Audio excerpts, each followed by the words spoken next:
ආයිබෝන් දරුවනේ. අපි මූල්‍ය ප්‍රකාශන ඒකකයේ පිළිබඳව තමයි අවසාන වශයෙන් සාකච්ඡා කරමින් හිටියේ. එතකොට මේ මූල්‍ය ප්‍රකාශන ඒකකයේ ගැළපීම් සහිතව අවසාන ගිණුමක් මූලික වශයෙන් හදන ආකාරය අපි පසුගිය ඔන්ලයින් එකේදී සාකච්ඡා කළා. එතකොට අපි මේ ඔන්ලයින් එකේදී සාකච්ඡා කරන්න බලාපොරොත්තු වෙන්නේ ඕගොල්ලන්ට පසුගිය ඔන්ලයින් එකේදී අතිරේක අභ්‍යාස 6ක් ඕගොල්ලන්ට ලබා දුන්නා. මෙන්න මේ අතිරේක අභ්‍යාස 6 පිළිතුරු සාකච්ඡා කිරීමට තමයි අපි මේ ඔන්ලයින් එක මොනව කරන්නේද පාවිච්චි කරන්නේ. එහෙමනම් අපි බලමු නිබන්ධනයේ මෙන්න මේ මූල්‍ය ප්‍රකාශන නිබන්ධනයේ ප්‍රශ්න අංක 10. ප්‍රශ්න අංක 10.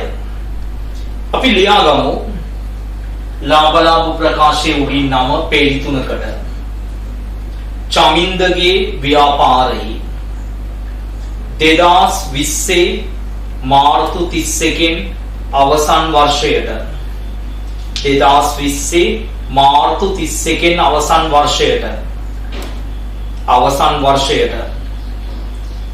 වර්ෂයට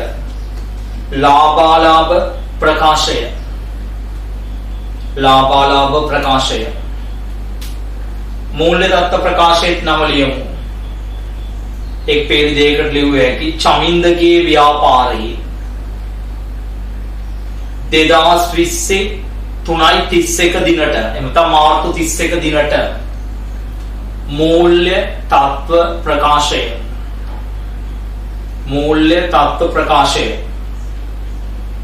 මූල්‍ය තත්ත්ව ප්‍රකාශය බලන්න ළමයි ගානේ ගැළපිලි වලින් තමයි ගාන හදන්න පටන් ගන්නෙ. අපි ඉගෙන ගත්තා ගැළපිල්ලක් ගලපන ආකාර කීයක් තියෙනවද? 2යි. එහෙම නැත්නම් සරල භාෂාවෙන් කියනවා නම් ගැළපිල්ලක් කී තැනකට යනවද? ස්ථාන 2කට යනවා. පළවෙනි එක තියෙන්නේ අවසාන තොගය 20යි. මොකද කරන්න ඕනේ කිව්වේ අවසාන තොගය ලාභාලාභ ප්‍රකාශයේ විකුණුම් පිරිවැයෙන් අඩු කරන්න ඕනේ දෙවෙනි තීරුවේ 20යි. තව කොහෙද දාන්නේ අවසාන තොගය මූල්‍ය தত্ত্ব ප්‍රකාශයේ ජංගම වත්කම් වල දාන්න අවසාන තොගය කියලා දෙවෙනි තීරුවට 20යි. එන අවසාන තොගය කීපලකට ගියාද? ස්ථාන 2යි. 2 උපචිත විදුලිය තියනවා 3000ක්. උපචිතයි කියන්නේ ළමයි තියෙන විදුලියට එකතු කරන්න ඕනේ. බලන්න ශේෂ පිරික්සු මේ විදුලිය තියෙන්නේ 9යි. මේ තුනත් එකට එකතු කරපුවම කීයක් එනවද? 12යි. එහෙනම් පරිපාලන වියදම් වල දාන්න විදුලිය කියලා. 9ට 3ක් එකතු කරපුවම කීයක් එනවද? 12යි. ඊළඟට ළමයි උපචිත ටික විතරක් ජංගම වගකීමක දාන්න ඕනේ. මොකක් කියලාද දාන්නේ? උපචිත විදුලිය කියලා. දෙවෙනි තීරුවට දාන්නේ උපචිත ටික විතරයි. කීයද උපචිත ටික? 3යි. ඊළඟට තියෙනවා ඉදිරියට ගෙවුව ණය පොලිය 7ක් තියෙනවලු. බලන්න ශේෂ පිරික්සුමේ ණය පොලිය 12ක් තියෙනවා. ඉදිරියට කළා කියන්නේ වැඩිපුර ගෙවලා. එහෙනම් 12න් 7ක් අඩු කරන්න ඕනේ. 12න් 7ක් අඩු කරපුවම 5යි. මූල්‍ය වියදම් වල දාන්න ණය පොලිය. පළවෙනි තීරුවේ වියදම් නිසා දාන්නේ 5යි. කොහොමද මේ 5ක් ආවේ? 12න් ඉදිරියට කරපු 7 අඩු කළා. ඒ ඉදිරියට කරපු එක තව කොහෙද දාන්න ඕනේ කිව්වේ? අර ඉදිරියට කරපු එක දාන්නේ චංගම වත්කම් වල ඉදිරියට කළ පොලී කියලා. කීයක් එනවද? 7යි. ඉදිරියට කළ පොලී කියලා 7යි. ඊළඟ එක සටහන් නොවු බැංකු ණය පොලිය තියෙනවා. සටහන් නොවු භාණ්ඩ ගැන්ලි තියෙනවා 2ක්. සටහන් නොවු භාණ්ඩ ගැන්ලි 2ක් තියෙනවා. බලන්න ශේෂ පිරික්සුමේ භාණ්ඩ ගැන්ලි නෙමෙයි නිකන් ගැන්ලි 30ක් තියෙනවා. ඒකේ සටහන් වෙච්ච ඒවායි 30. සටහන් නොවෙච්ච දෙකත් එක්ක ගැණිලි එනවා ප්‍රාග්ධනෙන් අඩු කරන්න 32යි. හරිනම් හරියක් දාගන්න. 32යි. හරිද 32යි. කොහොමද 32 ආවේ? කොහොමද 32 ආවේ? සටහන් වෙච්ච තියට සටහන් නොවෙච්ච ටික මොනව කළාද? එකතු කරලා. ඊළඟට ළමයි අර භාණ්ඩ ගැනීම ටික වෙළඳ ගිණුමේ ගැනුම් වලින් මොනව කරන්න ඕනේද? අඩු කරන්න භාණ්ඩ ගැනීම කියලා. කීයක්ද අඩු වෙන්නේ? 2යි. භාණ්ඩ ගැනීම කියලා 2යි. ඊළඟ එක මෝටර රථ පිරිවැය මත 120ක් ක්ෂය කරන්න ඕනේ. බලන්න ළමයි මෝටර රථ දැනට තියෙන්නේ කීයද? 45යි. ඒකට 120ක් ක්ෂය කරන්න ඕනේ. 45ට 120යි කියන්නේ 9යි. බෙදා හැරීම් වියදම් වල දාන්න මෝටර රථ ක්ෂය කියලා. කීයද එන්නේ? 9යි. මෝටර රථ ක්ෂය කියලා 9යි. ඊළඟට ළමයි මේකේ ඉඩමුත් තියෙන නිසා මෝටර රථයක එක රූලක් තියලා ලියනවා මෙතන මෝටර රථ කියලා. බලන්න මෝටර රථයේ පිරිවැය කීයද එතකොට එන්නේ? 45යි දීලා තියෙන්නේ. දැන් බලමු සමුච්චිත ක්ෂය. ළමයි මෝටර රථයේ දැනට ක්ෂය වෙලා තියෙනවා 20ක්. මේ පාර ක්ෂය වුණා 9ක්. 20යි 9යි ඔක්කොම කීයක් එනවද? 29ක් එනවා සමුච්චිත ක්ෂය. කොහොමද සමුච්චිත ක්ෂය ගත්තේ? පහුගිය අවුරුදු වල ක්ෂය වලට මේ අවුරුද්දේ ක්ෂය ටික මොනව කළාද? එකතු කරලා. පහුගිය අවුරුදු වල ක්ෂය වලට මේ අවුරුද්දේ ක්ෂය එකතු කළා. අන්තිම එක 6. ලැබිය යුතු ගිණුම් වල ශේෂයෙන් 10%ක් ඉඩ හරින්න ඕනේලු. බලන්න වෙළඳ ලැබිය යුතු දෑ තියෙනවා 40ක්. ඒක දාන්න චංගම වත්කම් වල වෙළඳ ලැබිය යුතු දෑ කියලා 40යි. වෙළඳ ලැබිය යුතු දෑ කියලා 40යි. ඒකෙන් 10%ක් ඉඩ හරින්න කියන්නේ යටින් ලියන්න අඩු කළා හානි කරන අලාභ ඉඩ හැරීම. ඒ වචන අනිවාර්යෙන් ලියන්න ඕනේ. හානි කරන අලාභ ඉඩ හැරීම 10% කියන්නේ 4යි. 40න් 4ක් ගියාම ඊළඟ රූලට එනවා 36යි. එතකොට බලන්න ළමයි 4ක් අපි ඉඩ හැරියට ඔයාගේ ශේෂ පිරික්සුමේ තියෙනවා හානි කරන අලාභ ඉඩ හැරීම් කියලා 5ක්. එතන තව ලකුණක් දාගන්න. මට කියන්න අපිට ආපු ගානට වඩා ශේෂ පිරික්සුමේ තියෙන ගාන මදිද වැඩිද? වැඩි. ආල්ලියන වචනේ වැඩි කියලා. ළමයි වැඩි නම් මං කිව්වා මේ මෙතන බෙදා හැරීම් වල ලියන්න ඕනේ කිව්වා. මොකක් කියලාද? අදි ඉඩ හැරීමක්. අදි කියන්නේ වැඩි. අදි ඉඩ හැරීමක්. මේක ඕන යටි ඉරක් ගහ ගන්න පුරුදු වෙනකම්. අදි කියන්නේ වැඩි. කීයක් වැඩිද? එකක් වැඩි. මොකද අපිට 4යි ආවේ. ඕකේ 5ක් තියෙනවා. එකක් වැඩි. වැඩි නම් මොකද කරන්න කිව්වේ මෙතනින්? අඩු කරන්න කිව්වා. වැඩි නම් මෙතනින් අඩු කරන්න කිව්වා. එතකොට ශේෂ පිරික්සුමේ වැඩි කියලා ලියුවා නම් මෙතනින් අඩු කරන්න ඕනේ වැඩි නම්. මේ දින අධි කියන්නේ වැඩි. වැඩි නම් අඩු කරන්න ඕනේ. ගැළපෙලි ඉවරයි. දැන් අපි මුලින් මේ උඩින් ඉඳන් බලන් යමු. මුදල් තියෙනවා 60යි. චාංගම වත්කම් වල දාන්න මුදල් 60යි. ඉඩම් 30ක් තියෙනවා. ඒක දාන්න උඩින්ම සාමාන්‍යයෙන් ද්‍රවශීලතාවයේ අඩුම වත්කම ලෙස සලකන්නේ ඉඩම් 30යි. ඉඩම් ක්ෂය වෙන්නේ නැහැ. ප්‍රාග්ධනය 150යි. මූල්‍ය තත්ත්ව ප්‍රකාශයේ ප්‍රාග්ධනය කෙලින් දාන්න 150යි. ඊළඟට තියෙනවා දුන් වට්ටම් සහ ලද වට්ටම්. ඉස්සෙල්ලාම ලද වට්ටම තියෙන්නේ. දාන්න දෙවෙනි තීරුවට ආදායමක් 13යි. දුන් වට්ටම බෙදා හැරීම් වියදමක්. කීයද ළමයි දුන් වට්ටම් තියෙන්නේ හර තීරුවේ? 4යි. ඊළඟට තියෙනවා බැංකු ණය. ඒක වගකීමක් ජංගම නොවන. දාන්න බැංකු ණය 20යි. බැංකු ණය පොලිය අපි දැම්මා. ගැනුම් ගැනුම් කීයක් තියෙනවද? අන්න එතන ගැනුම් වල සංඛ්‍යාව පොඩ්ඩක් බලමු පොඩ්ඩක්. 30යි 90යි 94යි 94යි 106යි 121යි 121යි 206යි 215යි 215යි 215යි 30යි 245යි 245යි 285යි 60යි. ඔන්න ඔතන ගැනුම් කියන එක 15 නෙමෙයි එක හදාගන්න 75යි කියලා.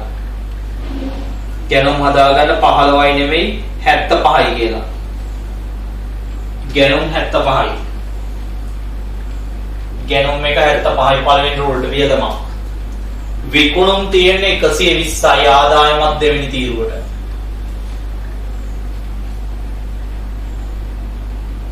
මෝටර රථ දැම්මා, පිරිවැය සමුච්චිත ෂය දැම්මා, වෙළඳ ලැබිය යුතු දෑ දැම්මා, වෙළඳ ගෙවිය යුතු දෑ ජංගම වගකීමක. වෙළඳ ගෙවිය යුතු දෑ ජංගම වගකීමක 17ක් තියෙනවා. ඊළඟට තියෙනවා හානි කරන ලාභයක් ගත්තා, විදුලිය ගත්තා, ගැනිලි ගත්තා, ගොඩනැගිලි කුලී පරිපාලනවල 20යි. ගොඩනැගිලි කුලී පරිපාලන වියදම් වල 20යි. ආරම්භක තොගේ තියෙනවා එතනත් 20යි. තොග දාන්නේ දෙවෙනි තීරුවේ.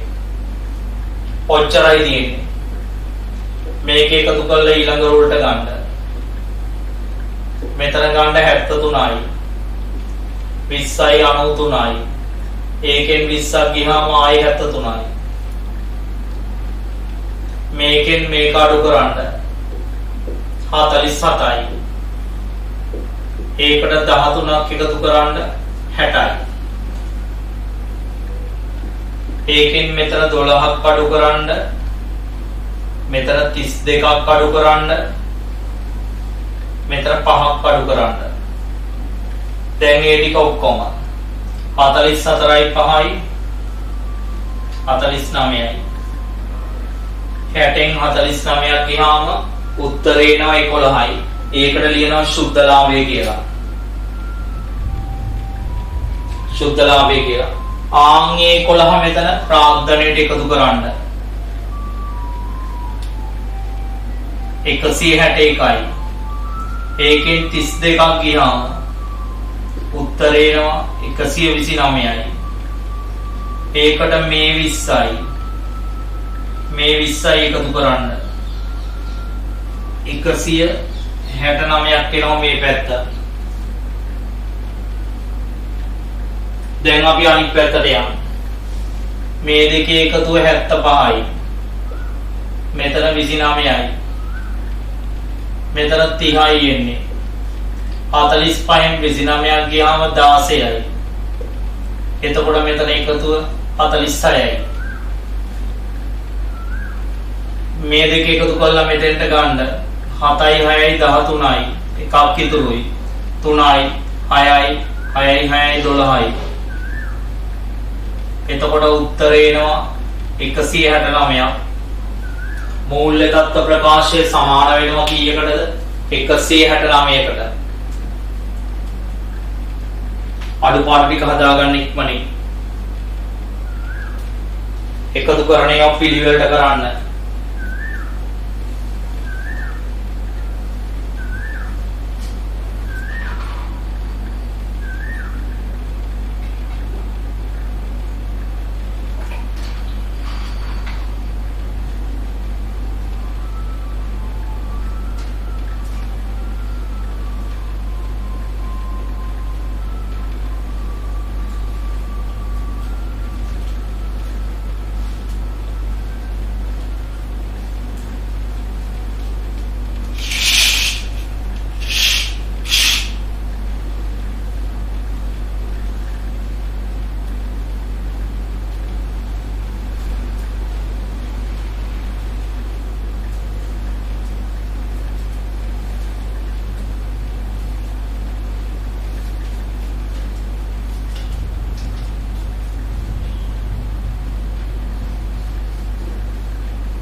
තමයි මේ මාසෙන් මූල්‍ය ප්‍රකාශන පාඩම ඉවර වෙනවා.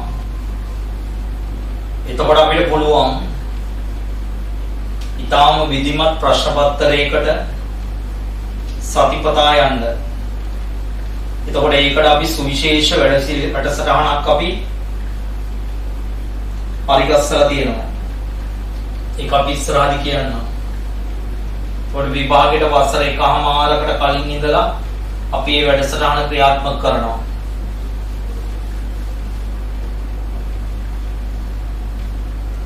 එතකොට ඕගොල්ලන්ට විභාගෙදී ඒ සාමාර්ථයක් ලැබෙන එක ආයෙ ගැටලුවක් වෙන්නේ නැහැ.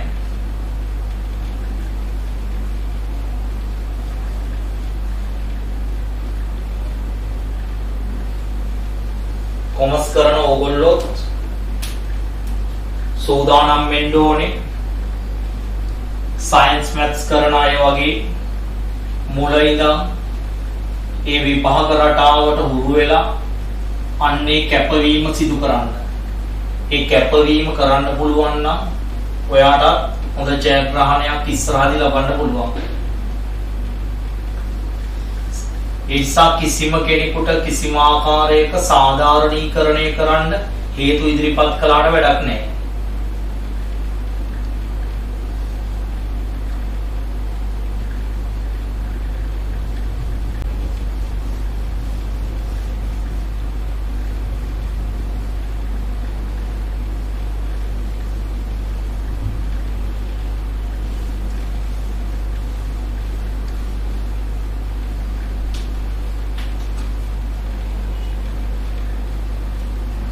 ඊළඟට ළමයි අභ්‍යාසංක 11. අභ්‍යාසංක 11. නම ලියමු උඩින්. ලාභ ප්‍රකාශය. නම ලියන්න උඩින් ලාභ ප්‍රකාශය. වජිරගේ ව්‍යාපාරයි. වජිරගේ ව්‍යාපාරයි 2020 3:31 අවසන් වර්ෂයට 2020 3:31 අවසන් වර්ෂයට 2020 3:31 අවසන් වර්ෂයට 3:31 අවසන් වර්ෂයට ලාභාලාභ ප්‍රකාශය ලාභාලාභ ප්‍රකාශය මූල්‍ය දත්ත ප්‍රකාශයේ නම ලියන්න. වජිරගේ ව්‍යාපාරේ 2020 3:31 අවසන් වර්ෂයට 2020 3:31 අවසන් වර්ෂයට අවසන් වර්ෂයේ මේ 3:31 දිනට මූල්‍ය තත්ත්ව ප්‍රකාශය දිනට මූල්‍ය තත්ත්ව ප්‍රකාශය දිනට මූල්‍ය තත්ත්ව ප්‍රකාශය ඔන්න ළමයි ඒකෙත් අපි ගානේ අතිරේක තොරතුරු වලින් තමයි ගාන හදන්න පටන් ගන්නෙ. මොකද්ද ඉස්සෙල්ලාම තියෙන අතිරේක තොරතුර අවසාන තොගය 50යි. ළමයි අවසාන තොගය ස්ථාන දෙකකට දානවා කිව්වා. එකක් ලාභ ප්‍රකාශයෙන් මෙතනින් අඩු වෙනවා 50යි. ඊළඟට මූල්‍ය තත්ත්ව ප්‍රකාශයේ අවසාන තොගය ලියවෙනවා 50යි. දෙක උපචිත සේවක වේතන 3000ක් තියෙනවා. බලන්න සේවක වේතනය 45000යි. ඒකට මේ 3000ත් එකතු වුණාට පස්සේ පරිපාලන වියදම් වලට යනවා. වේතන කියලා කීයද? 48යි. 45ට උපචිත තුන එකතු වුණා. ඒ උපචිත එක විතරක් කොහෙද දානවා කිව්වේ? ජංගම වගකීමක. උපචිත වේතන කියලා. දෙවෙනි තීරුවට දාන්න කීයද? 3යි. උපචිත වේතන කියලා දෙවෙනි තීරුවට දාන්න 3යි. ඊළඟ එක ඉදිරියට ගෙවූ විදුලි බිල තියෙනවා 20ක්. ළමයි ශේෂ පිරික්සුමේ විදුලි බිල 70ක් තියෙනවා. ඒකෙන් 20ක් ඉදිරියට කරලා එහෙනම් මෙතන පරිපාලන වියදම් වල විදුලිය කියලා දාන්නේ කීයක් විතරයිද? 50යි. කොහොමද 50 ගෙව්ව 70න් ඉදිරියට කළ 20 අයින් කළා. ආන්ගේ ඉදිරියට කරපු එක දාන්න ජංගම වත්කම් වල ඉදිරියට කළ විදුලිය කියලා. කීයක් තියනවද ළමයි? 20යි. ඉදිරියට කළ විදුලිය කියලා 20යි. ඊළඟට 4 සටහන් නොවෙච්ච ගැණිලි තියෙනවා 5ක්. ශේෂ පිරික්සුමේ සටහන් වෙච්ච ගැණිලි 120ක් තියෙනවා. එතකොට ඔක්කොම ගැණිලි කීයක් වෙනවද මූල්‍ය තත්වයකට? 125යි. ඔක්කොම ගැණිලි 125යි. ඊළඟට අර සටහන් නොවෙච්ච එක විතරක් මොකද කරන්න කිව්වේ? මෙන්න මෙතන ගැණුම් වලින් අඩු කරන්න භාණ්ඩ ගැණිලි කියලා. ගැණුම් වලින් අඩු කරන්න භාණ්ඩ ගැණිලි කියලා. කීයක්ද ළමයි අඩු කරන්නේ භාණ්ඩ ගැණිලි කියලා? 5යි. අතන දැම්ම මුළු ගාන, මෙතන දැම්ම සටහන් නොවෙච්ච එක විතරක්. ඊළඟ එක මෝටර රථය පිරිවැයමද 10%ක් ක්ෂය කරන්න ඕනේ. මෝටර රථය තියෙන්නේ 220යි. 10%ක් ක්ෂය කරනවා. බෙදා හැරීම් වියදම් වල දාන්න මෝටර රථ ක්ෂය 10%යි කියන්නේ කීයක් එනවද? 22යි. ඕකේ ඉඩම් මෙහෙම මොකුත් නැහැ. ඒ නිසා කෙලින්ම දාන මෝටර රථ ටික ජංගම නොවන වත්කම් වල පිරිවැයට දාන්නේ 220යි තියෙන්නේ. ඔන්න බලමු සමුච්චිත ක්ෂය. මේ අවුරුද්දේ 22ක් තිබුණා. ශේෂ පිරික්සුමේ වෙන් කරපුවා තියෙනවා 50ක්. එතකොට මේ 50යි මේ 22යි කීයක් එනවද ළමයි? 72යි සමුච්චිත ක්ෂය. ඒක ඉවරයි. ඔන්න අර වැදගත් කතාව. ලැබී යුතු එකෙන් 10%ක් හානි කරන අලාභ වෙනවා. බලන්න වෙළඳ ලැබී යුතු දේ 70ක් තියෙනවා. ඒකේ ලියන්නේ ජංගම වත්කම් වල පළවෙනි රූලේ වෙළඳ ලැබී යුතු දේ 70යි. ඒකෙන් අඩු කරලා පෙන්නනවා හානි කරන අලාභ ඉඩහැරි 10%යි කියන්නේ 7යි. එතකොට 63යි.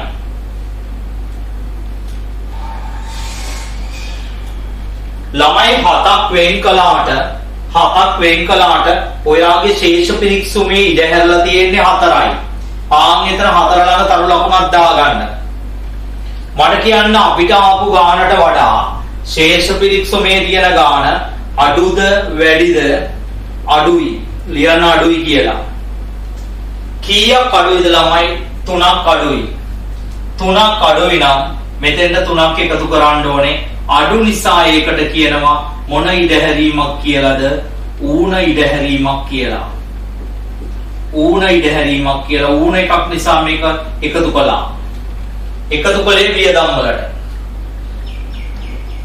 ඒක ඉවරයි. දැන් යනවා ශේෂ පිරික්සුමේවට. මුදල් 140යි. ජංගම වත්කම් වල මුදල් තියෙනවා 140යි. ආපසු එවුම් විකුණුම් වලින් අඩු වෙනවා 10යි. විකුණුම් වලින් අඩු වෙනවා 10යි. ඒ වගේම ආපසු යවුම් ගැණුම් වලින් අඩු වෙනවා 20යි. ආපසු යවුම් ගැණුම් වලින් අඩු වෙනවා 20යි. අඩු කරනවා ආපසු යවුම් 20යි. ඒ වගේම වෙළඳ ලැබිය යුතු දෑ තියෙනවා. වෙළඳ ගෙවිය යුතු දෑ ජංගම වගකීමක. වෙළඳ ගෙවිය යුතු දෑ කීයක් එනවද? 60යි. ගැණුම් පළවෙනි රූලට 200යි. විකුණුම් තියෙනවා 450යි. ලද වට්ටම් වෙනත් ආදායම් වල දෙවෙනි තීරුවට 10යි. තුන් වට්ටම් බෙදා හැරීම් වියදම් වල කීයක් එනවද? 35යි පළවෙනි රූල්ට. ඊළඟට තියෙනවා ප්‍රාග්ධනය 200ක් තියෙනවා මෙතන දෙවෙනි තීරුවට. බැංකු ණය කියන්නේ ජංගමනවන වගකීමක් 160යි.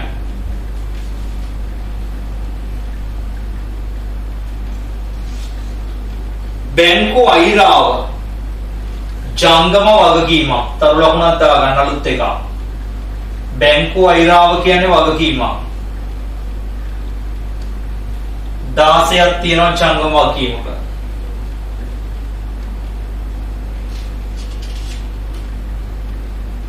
විදුලිය දැම්මා, වේතන දැම්මා, බැංකු ණය පොලිය මූල්‍ය වියදම් 20යි. මෝටර රථ දැම්මා, ෂයවෙන් කිරීම දැම්මා, ගැන්ලි දැම්මා, ඉඩහැරීම් දැම්මා, ආරම්භක තොගය 40යි. තොගය දාන්නේ දෙවෙනි තීරුවේ.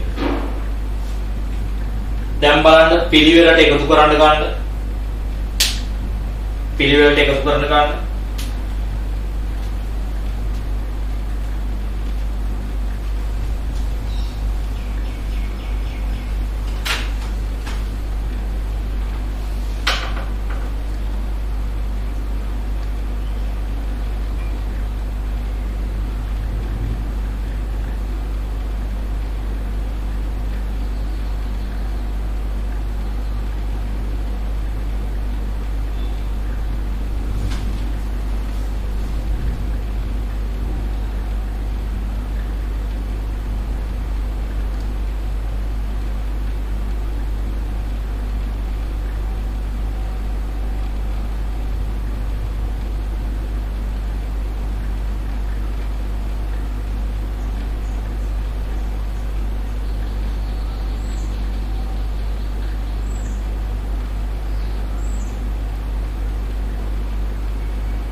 හරිද උත්තරේ?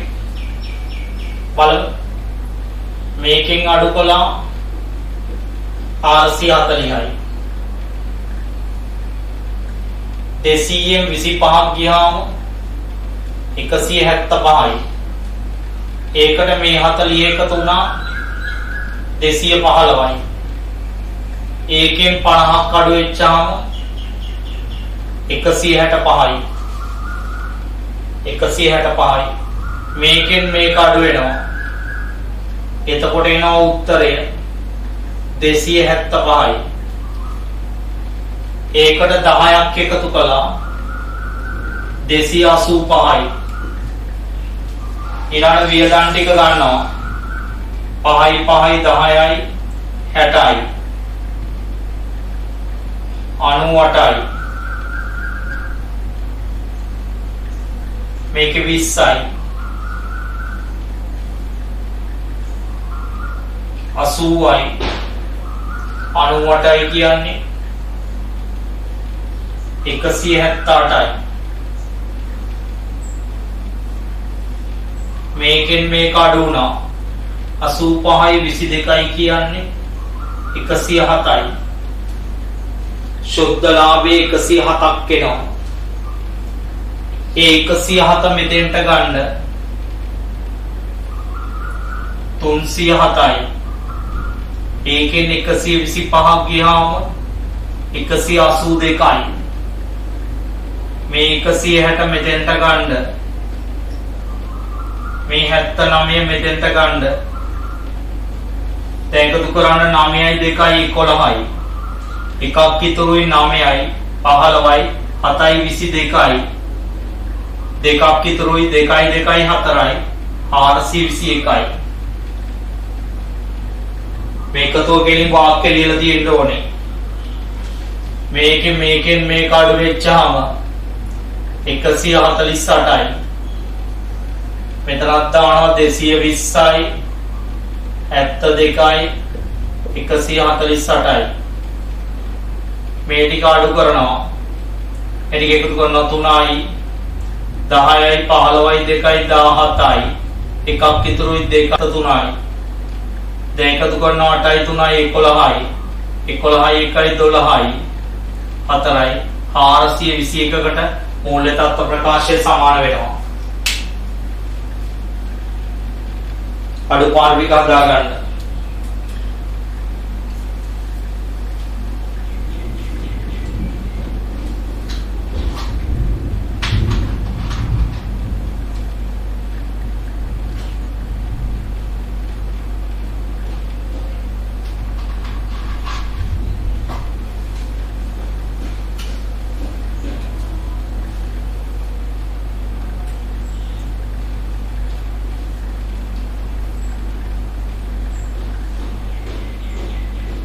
අඩුපාඩු ටික හදා ගන්න.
බලන්න ඊළඟ ගාන.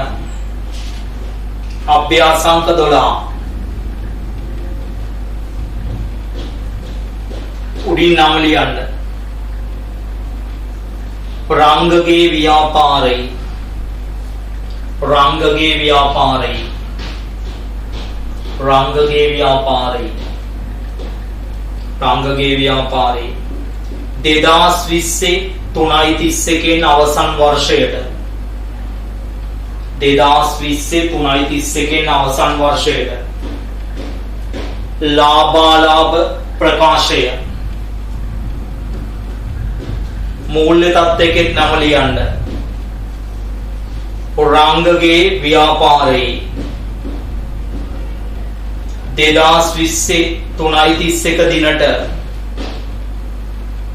3:31 දිනට මූල්‍ය තත්ත්ව ප්‍රකාශය මූල්‍ය තත්ත්ව ප්‍රකාශය. ළමයි අපි නම් ටික බලමු. ගැළපෙන ටික බලමු. එකින් එක ගැළපෙන ටික. අවසාන තොගය තියෙනවා 25යි. අවසාන තොගය දෙපළකට යනවා. මෙතෙන්ට අවසාන තොගය 25යි. ඊට අමතරව චංගම වත්කම්වල දෙවෙනි තීරුවට අවසාන තොගය 25යි.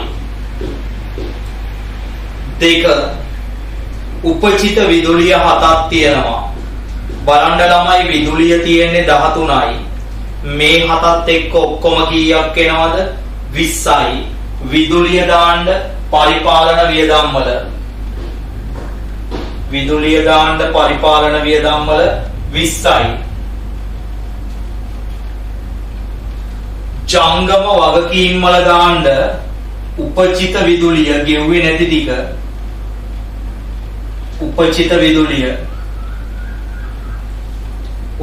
විදුලිය කීයක් තියනවද ළමයි? උපචිත විදුලිය 7ක් තියෙනවා. මෙතන දාන්නේ උපචිත ටික විතරයි. ඊළඟට තියෙනවා උපචිත බැංකු ණය පොලිය 8යි. එතකොට ළමයි ශේෂ පිරික්සුමේ බැංකු ණය පොලිය තියෙනවා 2ක්. මේ උපචිත 8ත් එක්ක මෙතන බැංකු ණය පොලිය කීයක් එනවද? 10යි. ආන්ගේ උපචිත එක දාන්න ජංගම වගකීමක උපචිත ණය පොලිය කියලා. කීයක් තියෙනවද උපචිතය? 8යි. උපචිතය තියෙනවා 8ක්. උපචිතය තියෙනවා 8ක්. ඊළඟට සතහන් නොවෙච්ච භාණ්ඩ ගැනලි 10ක් තියෙනවා. බලන්න ළමයි ශේෂ පිරික්සුමේ ගැනලි තියෙන්නේ 5යි.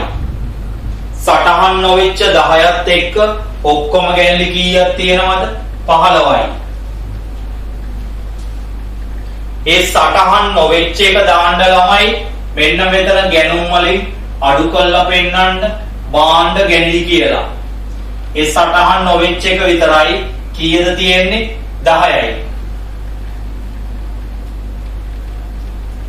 ඊළඟ එක මෝටර රථ පිරිවැය මත 25ක් ක්ෂය කරන්න ඕනේ. මෝටර රථයේ තියෙන්නේ 160යි. 125යි කියන්නේ 40යි. බෙදා හැරීම් වියදම් වල දාන්න මෝටර රථ ක්ෂය කීයක් එනවද? 40යි. මෝටර රථ ක්ෂය 40යි. ඉඩම් වල අගේ තියෙන නිසා මෝටර රථ කියන එක එක රූලක් කරලා ලියන්න. මෝටර රථ පිරිවැය තියෙන ළමයි 160යි. සමුච්චිත ක්ෂය දාන්නේ මෙහෙමයි. මේ අවුරුද්දේ 40ක් ක්ෂය වුණා. කලින් ක්ෂය වෙලා තියෙනවා කීයක්ද? 50ක්. එතකොට ඔක්කොම ක්ෂය කීයද? 90යි. මේ අවුරුද්දේ 40යි කලින් 50යි 90යි. ඔන්න බලන්න අර විශේෂිත ගැළපිල්ල. ලැබී යුතු ගිණුම් වල ශේෂයෙන් 10%ක් හානි කරන ලාභ ඉඩ හරිනවා. බලන්න වෙළඳ ලැබී යුතු දෑ ජංගම වත්කම් වල දාන්න ඕනේ 40ක් තියෙනවා. ඒකෙන් අඩු කරන්න හානි කරන ලාභ ඉඩ හැරීම් 10%යි කියන්නේ 4යි. එතකොට 36යි. බලන්න ළමයි අපිට 4ක් ආවට ශේෂ පිරික්සුමේ ඉඩ හැරීම් තියෙනවා 10ක්. කාන් එතන තරු ලකුණක් දාගන්න 10 ළඟ. මට කියන්න අපිට 4ක් ආවට ශේෂ පිරික්සුමේ 10ක් තියෙනවා නම් මදිද වැඩිද? වැඩි. ආන් එතන ලියන්න වැඩි කියලා. වැඩි නම් මට කියන්න මෙතන දානවා කිව්වේ මොන ඉඩ හැරීමක් විදියටද? අදි ඉඩ හැරීමක් විදියට. ළමයි අදි නම් මොනව කරන්න ඕනද මෙතනින්? අඩු කරන්න ඕනේ. කීයක් වැඩිද? 6ක් වැඩි. ඒ නිසා අඩු කරන්න ඕනේ. ඒක ඉවරයි. දැන් උඩ ඉඳන් දාන් යමු. මුදල් තියෙනවා 50යි ජංගම වත්කම් වල.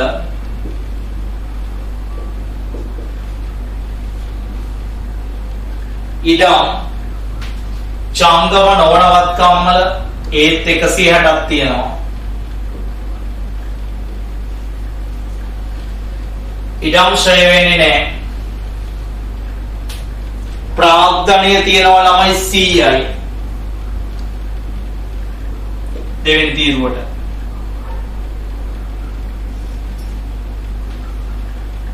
ලද වට්ටම් වෙනත් ආදායම් වල තියෙනවා 26යි දෙවෙනි තීරුවට.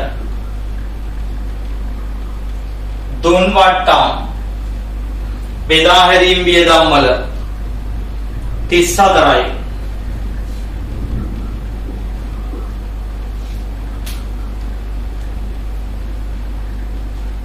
බැංකු ණය ජංගම නොවන වගකීමක 100යි දෙවෙනි තීරුවට. බැංකු ණය පොලිය අපි දැම්මා. ගැනුම් තියෙනවා 250යි. විකුණුම් තියෙනවා 400යි.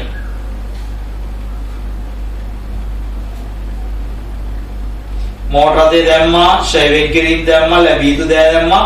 වෙළඳ ගෙවිය යුතු දෑ.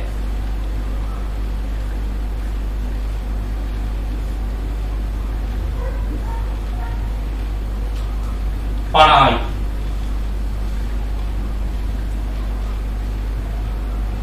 විදුලිය දැම්මා. ගැන්ලි දැම්මා. හානි කරන අලාභී ඉඩ හැරීම් දැම්මා. ආරම්භක තොගය 22යි. දෙවෙනි තීරුවේ. ඔච්චරයි තියෙන්නේ. දැන් බලන්න එකතු කරන්න පිළිවෙලට.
හරි දෙක දුව චෙක් කරමු.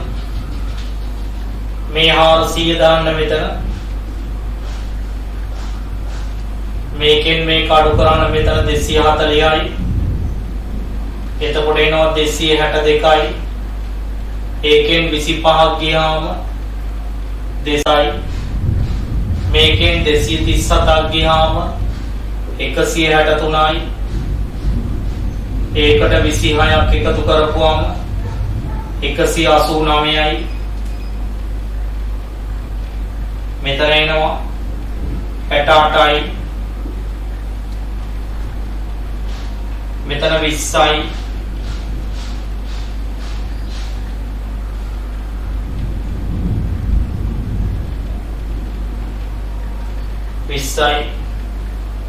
මෙතන තියෙන්නේ 10යි. එකතුව 98ක් එනවා. මේකෙන් 98ක් අඩු කරනවා. එතකොට උත්තරය 91යි. ඒ 91 මෙතෙන්ට ගන්න 191යි. ඒකෙන් 15ක් ගියාම 176යි. මේ 100 මෙතෙන්ට ගන්න මේ 65 මෙතෙන්ට ගන්න 6යි 5යි 11යි. එකක් ඉතුරුයි 8යි 8යි 6යි 14යි. එකක් ඉතුරුයි 3යි 341යි. දැන් මේ පැත්තත් එකතු කරමු. මෙතන 160යි. මෙතන අඩු කරපුවාම 70යි 230යි. දැන් මෙතනත් ගමු 320න් 90ක් ගියාම 230යි. මේ ටික එකතු කරලා ගමු 50යි 75යි 111යි 30යි 11යි 41යි 2යි 1යි 3යි 341කට මූල්‍ය තත්ත්ව ප්‍රකාශය සමාන වෙනවා. 341කට මූල්‍ය තත්ත්ව ප්‍රකාශය සමාන වෙනවා. එතකොට අපි අවසාන ගිණුම් තුනක් ඒකෙන් මොනවා කළාද? සාකච්ඡා කළා. ඒ කීවෙනි එකද අපි සාකච්ඡා කළේ? අභ්‍යාසාංක 10, අභ්‍යාසාංක 11 සහ අභ්‍යාසාංක 12. එතකොට අභ්‍යාසාංක 13, 14, 15 අපි ඊළඟ ඔන්ලයින් එකෙන් මොනවා කරනවද? සාකච්ඡා කරනවා. right. එහෙනම් අපි ඊළඟ ඔන්ලයින් එකෙන් නැවත හමු වෙමු.